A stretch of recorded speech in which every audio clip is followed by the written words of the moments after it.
भरपूर कहानी। यहाँ आपको मिलेगा कहानियों का संग्रह। रिवर्स यानी किसी भी जगह की लाइफलाइन। रिवर्स तब से बह रही हैं जब इंसान इस प्लेनेट पर था भी नहीं।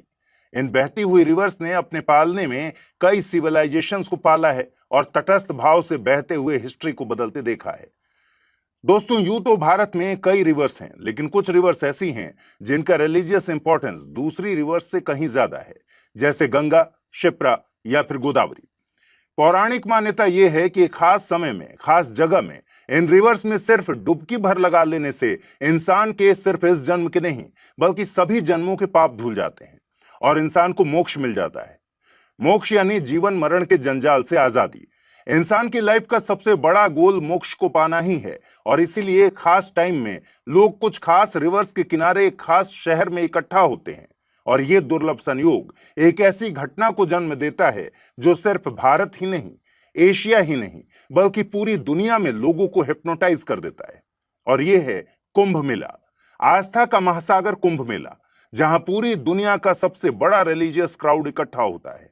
यह इतना बड़ा होता है कि दुनिया के कई देशों की जनसंख्या से ज्यादा भीड़ आस्था के नाम पर नदियों में डुबकी लगाने आती है। यह इतना बड़ा होता है कि मोक्ष की खोज में निकली भीड़ को मैनेज करने के लिए एक टेम्पररी शहर बनाना पड़ता है। लाखों तंबू डालने पड़ते हैं, कई किलोमीटर की सड़कें बनानी पड़ती हैं, पुल बनाने पड़ते हैं। यह इतना बड़ा होता है कि करोड़ों लोगों का यह इंसानी हुजूम स्पेस से भी दिखता है। आप इसकी इंपॉर्टेंस का अंदाजा इस बात से लगा सकते हैं कि कुंभ मेला यूनेस्को के representative list of intangible cultural heritage of humanity में शामिल है। यानी ये मेला इंटरनेशनल लेवल पर भारत की महान सनातन धर्म की संस्कृति को रिप्रेजेंट करता है। देखिए, ये मेला भारत के 4 शहरों प्रयागराज, उज्जैन, हरिद्वार और नासिक में लगता है और साल 2025 में यह कुंभ मेला लग रहा है भारत के सबसे एंशिएंट शहरों में से एक प्रयागराज में। प्रयागराज यानी इलाहाबाद, मां गंगा के आंचल से लिपटा एक खास शहर। यह इसलिए खास है क्योंकि यहां एक नहीं, 2 नहीं बल्कि 3 होली रिवर्स आकर मिलती हैं। मां गंगा, यमुना और सरस्वती का संगम यहीं होता है। लेकिन इस बार प्रयागराज में लगने वाला कुंभ मेला भी बहुत खास होने वाला है। इस बार प्रयागराज कुंभों के कुंभ, महाकुंभ का साक्षी बनेगा, क्योंकि इस महाकुंभ को तय करने वाले ग्रह नक्षत्रों का यह दुर्लभ योग 144 साल बाद बना है। 13 जनवरी से 26 फरवरी 2025 तक चलने वाले इस महाकुंभ की भव्यता पहले से भी कहीं ज्यादा होने वाली है। अनुमान है कि इस बार देश विदेश से 40 करोड़ से भी ज्यादा श्रद्धालु प्रयागराज में गंगा में डुबकी लगाने आएंगे। सिर्फ महाकुंभ का एस्टिमेटेड बजट 5,000 करोड़ से ज्यादा है। लेकिन क्या आपके मन में कभी सवाल आते हैं कि कुंभ, अर्धकुंभ और महाकुंभ में डिफरेंस क्या है? कैसे डिसाइड किया जाता है कि कब कुंभ होगा, कब अर्धकुंभ होगा? अनादिकाल से चले आ रहे इस कुंभ मेले में ऐसा क्या खास है कि बिना किसी इनविटेशन के करोड़ों लोग एक जगह पर पहुंच जाते हैं? बड़े बड़े सिद्ध, नागा साधु जो इस संसार के सारे मोह माया का त्याग कर चुके हैं, वो हजारों किलोमीटर का सफर तय करके सिर्फ एक डुबकी लगाने के लिए यहां आते हैं। क्या है इसके पीछे का इतिहास? इसके अलावा कैसे कुंभ का मात्र 30 से 45 दिन का टाइम पीरियड शहर की अर्थव्यवस्था को बूम कर देता है? क्या है इस मेले की इंपॉर्टेंस? तो आइए साथ चलते हैं आस्था के महासागर महाकुंभ की वर्चुअल यात्रा पर और ढूंढते हैं इन सभी सवालों के जवाब। दोस्तों, कुंभ मेला के हिस्टोरिकल बैकग्राउंड को जानने से पहले समझ लेते हैं कि आखिर कुंभ मेला का मतलब क्या होता है। कुंभ एक संस्कृत शब्द है जिसका मतलब है कलश या घड़ा और मेला का मतलब है खास त्योहार या मान्यता के कारण इकट्ठा लोगों का हुजूम। देखिए, इतिहास में कुंभ मेले की शुरुआत कब से हुई या किसने की, इसकी सटीक या प्रामाणिक जानकारी हमें किसी भी एंशिएंट टेक्स्ट में नहीं मिलती। हालांकि इतिहासकार एस.बी. राय के अनुसार 10,000 बीसी में होली रिवर बाथ के एविडेंस मिले हैं। इसके अलावा 600 बीसी के बौद्ध स्क्रिप्चर में भी नदी मेलों का पता चलता है। वहीं राय मानते हैं कि मेले का जो प्रेजेंट फॉर्मेट है वो 300 एडी के आसपास से बनना शुरू हो गया था। इतना ही नहीं, 600 एडी में चाइना से आया ट्रेवलर ह्वेनसांग ने प्रयागराज में सम्राट हर्ष द्वारा आयोजित कुंभ में डुबकी लगाई थी। चलिए अब समझते हैं कि कुंभ के पीछे की कहानी क्या है। हिंदू पौराणिक ग्रंथों के अनुसार ऐसा माना जाता है कि कुंभ की कहानी समुद्र मंथन से जुड़ी है। समुद्र मंथन से पहले महर्षि दुर्वासा के बारे में जानना जरूरी है। मान्यताओं के अनुसार महर्षि दुर्वासा भगवान शिव के पुत्र कहलाते हैं। माना जाता है कि उनका जन्म भगवान शिव के क्रोध से हुआ था और इसी कारण उनके स्वभाव में क्रोध सबसे ज्यादा दिखता था।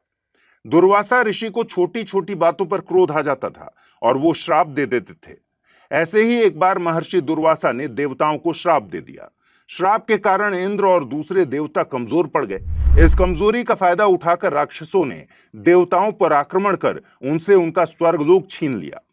इसके बाद सभी देवता मिलकर भगवान विष्णु के पास पहुंचे और उन्हें पूरी बात बताई। तब भगवान विष्णु ने देवताओं से कहा कि आपको असुरों को हराने के लिए अमृत की जरूरत है और इस अमृत को आप क्षीर सागर का मंथन कर निकाल सकते हैं, लेकिन इस काम को करने में आपको दैत्यों की मदद लेनी पड़ेगी। अमृत पीकर देवता अमर हो जाते और असुरों को आसानी से हरा देते। भगवान विष्णु के ऐसा कहने पर सारे देवता राक्षसों के साथ समझौता कर अमृत निकालने की कोशिश में लग गए। समुद्र मंथन के लिए वासुकी नाग को रस्सी बनाया गया और मंदराचल पर्वत को मथनी बनाया गया। समुद्र मंथन से कुल 14 चीजें निकली। सबसे पहले निकला था हलाहल विष, जिसको गले में धारण कर शिव जी नीलकंठ कहलाए। इसके बाद कामधेनु गाय, ऐरावत हाथी, कल्प वृक्ष, अप्सरा रंभा, माता लक्ष्मी, पांचजन्य शंख, पारिजात वृक्ष, शारंग धनुष जैसी दूसरी चीजें निकली और लास्ट में निकला अमृत कलश। जब अमृत कलश निकला तो उसे पाने के लिए देवताओं और दानवों के बीच संघर्ष शुरू हो गया। इस बीच जयंत ने अमृत कलश उठाया और वहां से भाग गए। जयंत भगवान इंद्र के बेटे हैं। अब राक्षस पड़ गए जयंत के पीछे। जयंत अमृत कलश को लेकर भागते रहे और इसी जद्दोजहद में अमृत की कुछ बूंदें पृथ्वी पर 4 जगह छलक गईं और ये जगहें थीं गंगा किनारे हरिद्वार में हर की पौड़ी, त्रिवेणी संगम के किनारे प्रयागराज, क्षिप्रा नदी के किनारे उज्जैन और गोदावरी नदी के पास नासिक। इसीलिए इन जगहों को पवित्र माना जाता है और यहाँ कुंभ मेला लगता है। अब सवाल यह है कि हर 12 साल में ही क्यों होता है कुंभ मेला? दरअसल देवताओं और राक्षसों की लड़ाई कुल 12 दिन चली थी और 12 दिन लग गए जयंत को अमृत कलश लेकर स्वर्ग पहुंचने में। इसलिए कुंभ भी 12 होते हैं। इनमें 4 कुंभ धरती पर होते हैं और 8 देवलोक में। ऐसा माना जाता है कि देवताओं का एक दिन पृथ्वी के 1 साल के बराबर होता है। इसीलिए कुंभ मेला भी हर 12 साल में मनाया जाता है। यानी यह भी कहा जा सकता है कि हर 3 साल में इन चारों जगहों पर कुंभ मेले का आयोजन होता है। कुंभ मेला 4 प्रकार का होता है: अर्ध कुंभ, कुंभ, पूर्ण कुंभ और महाकुंभ। कुंभ मेला प्रयागराज के अलावा हरिद्वार, नासिक और उज्जैन में भी लगता है। यह मेला हर 12 साल में ऑर्गेनाइज किया जाता है। इसके लिए चारों जगहों को बारी बारी से चुना जाता है। अर्ध कुंभ मेला इसलिए लगता है क्योंकि इसे कुंभ मेले का आधा चक्र मानते हैं, इसलिए ये हर 6 साल में मनाया जाता है। हालांकि अर्ध कुंभ मेला केवल 2 जगहों पर ही लगता है, हरिद्वार और प्रयागराज। वहीं 12 साल बाद मनाए जाने वाले प्रयागराज के कुंभ मेले को ही पूर्ण कुंभ मेला कहा जाता है। यानी पूर्ण कुंभ केवल प्रयागराज में संगम तट पर ऑर्गेनाइज होता है। यानी 2025 में प्रयागराज में लगने वाला मेला न केवल कुंभ है बल्कि एक पूर्ण कुंभ भी है। पिछला पूर्ण कुंभ मेला प्रयागराज में 2013 में ऑर्गेनाइज किया गया था। इस पूर्ण कुंभ को बेहद शुभ माना जाता है। इसी तरह हर 144 साल के बाद जो कुंभ मेला लगता है उसे कहते हैं महाकुंभ। यानी 12 पूर्ण कुंभ के बाद एक महाकुंभ लगता है, लेकिन यह सिर्फ प्रयागराज में ही लगता है। अब चूंकि महाकुंभ 144 साल बाद लगता है, इसलिए ये बेहद खास होता है। प्रयागराज में लगने वाला कुंभ इसलिए भी ज्यादा इंपॉर्टेंट माना जाता है क्योंकि यहाँ 3 नदियों का संगम होता है और इसीलिए अन्य 3 शहरों की तुलना में सबसे बड़ी संख्या में श्रद्धालु यहीं आते हैं। अब सवाल यह है कि कुंभ मेलों की तारीख को कैसे डिसाइड किया जाता है। देखिए, कुंभ कहाँ ऑर्गेनाइज होगा ये डिसीजन कुछ खास ग्रहों की स्थिति, खगोल विज्ञान, ज्योतिषीय गणना और धार्मिक मान्यताओं के आधार पर लिया जाता है। हालांकि इसके पीछे भी समुद्र मंथन और अमृत वाली ही कहानी है। जब अमृत कलश की छीना झपटी हो रही थी तब सूर्य, चंद्र और बृहस्पति देवों ने इसकी रक्षा की थी। इसलिए जब वर्तमान राशियों पर यही रक्षा करने वाले ग्रह आते हैं तो कुंभ का योग बन जाता है। यानी जिस साल जिस राशि पर सूर्य, चंद्रमा और बृहस्पति का संयोग होता है, उसी वर्ष उसी राशि के योग में जहां जहां अमृत बूंद गिरी थी वहां वहां कुंभ मेला लगता है और ये योग हर 12 साल में बनता है। विष्णु पुराण में श्लोक के माध्यम से इन ज्योतिषीय योग के बारे में बताया गया है। तो जब सूर्य सिंह राशि और बृहस्पति सिंह या कर्क राशि में होता है तो कुंभ मेला नासिक में लगता है। वहीं जब मेष राशि में सूर्य का प्रवेश और सिंह राशि में बृहस्पति का प्रवेश होता है, तब अवंतिका यानी उज्जैन में कुंभ का आयोजन किया जाएगा। इसके अलावा जब सूर्य और चंद्रमा मकर राशि में होते हैं और बृहस्पति वृषभ राशि में होता है, तब कुंभ मेला प्रयागराज में आयोजित होता है। वहीं जब सूर्य मेष राशि और बृहस्पति कुंभ राशि में होता है, तो कुंभ मेला हरिद्वार में आयोजित होता है। हालांकि पौराणिक कहानी के अलावा ज्योतिषीय आस्था भी है। वो ये है कि ग्रहों का ऐसा योग नदी के पानी को औषधि के जैसा बना देता है और इस समय इन नदियों में नहाने से शरीर के साथ साथ अंतरात्मा भी शुद्ध हो जाती है।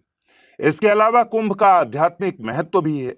माना जाता है कि कुंभ के टाइम पीरियड में खास ग्रहों की स्थिति एकाग्रता और ध्यान साधना के लिए सबसे अच्छा समय हो सकता है।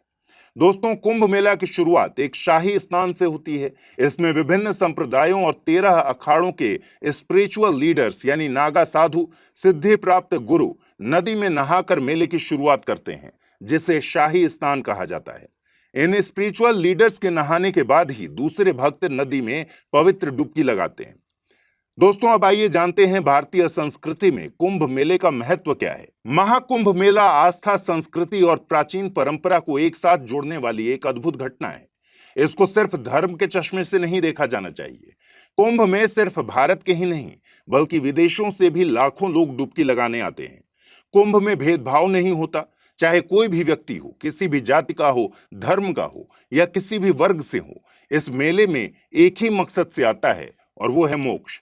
कुंभ भारत की संस्कृति, भारत के धर्मनिरपेक्ष कॉन्सेप्ट को एक्सप्लेन करता है।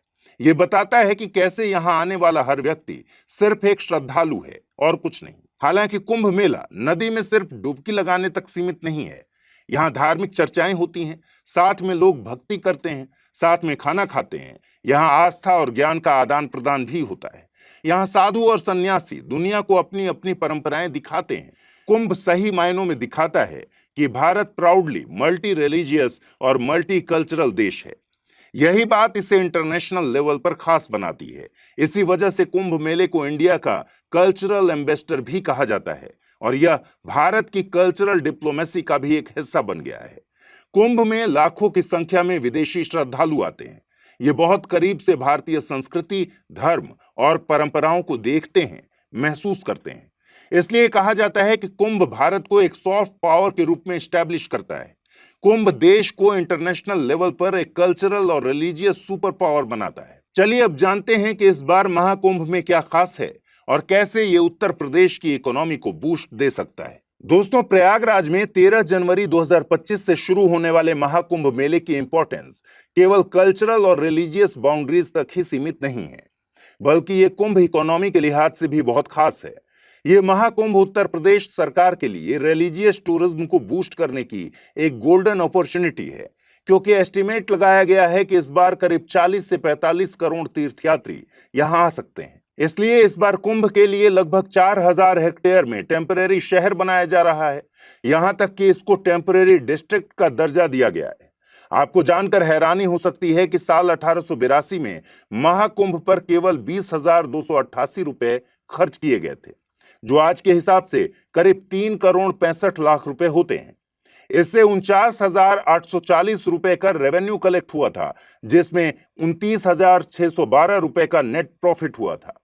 वहीं 1894 के कुंभ में भारत की जनसंख्या बढ़कर 23 करोड़ हो गई थी और लगभग 10 लाख श्रद्धालुओं ने कुंभ में डुबकी लगाई थी। इस आयोजन पर 69,427 रुपए यानी आज के हिसाब से लगभग 10 करोड़ 50 लाख रुपए खर्च हुए थे।